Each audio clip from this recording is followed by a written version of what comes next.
Madhavpur beach પર નાની વયની કેટલીક બાળાઓ દરિયા કિનારેથી શંખ એકત્ર કરી તેને વેચતી જોવા મળતા બાળકલ્યાણ અને શિક્ષણને લઈને ચર્ચા શરૂ થઈ છે. શાળાની ઉંમરની જણાતી આ બાળકીઓની સ્થિતિએ સ્થાનિકો અને મુલાકાતીઓમાં ચિંતા વ્યક્ત થઈ છે. એક તરફ સરકાર દ્વારા બાળાઓના શિક્ષણ અને સશક્તિકરણ માટે વિવિધ અભિયાનો ચલાવવામાં આવી રહ્યા છે, ત્યારે બીજી તરફ આવી સ્થિતિમાં જોવા મળતી બાળકીઓના સંદર્ભમાં પ્રશ્નો ઊભા થયા છે કે તેઓ નિયમિત શિક્ષણ મેળવી રહ્યા છે કે નહીં, અને શું તેઓ આર્થિક મુશ્કેલીઓને કારણે કામ કરવા મજબૂર છે.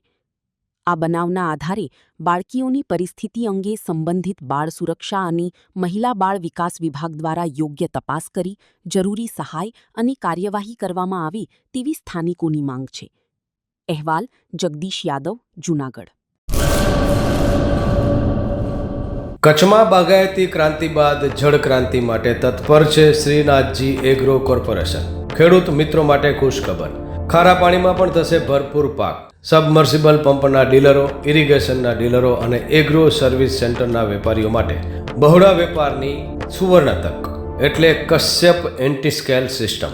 આ મશીન ખારા પાણીને પણ ખેતી લાયક બનાવે છે. આ મશીન મેગ્નેટિક નથી. ડીલરશીપ આવકાર્યા. મોંઘું બિયારણ વાયું, સારું ખાતરય નાખ્યું, પણ આ ખારા પાણીને લીધે પાકનો ઉગાવ નો થયો તે નો જ થયો અને ઉપજય નો નીકળી. ભલા માણા મૂંઝાય છે શેનો?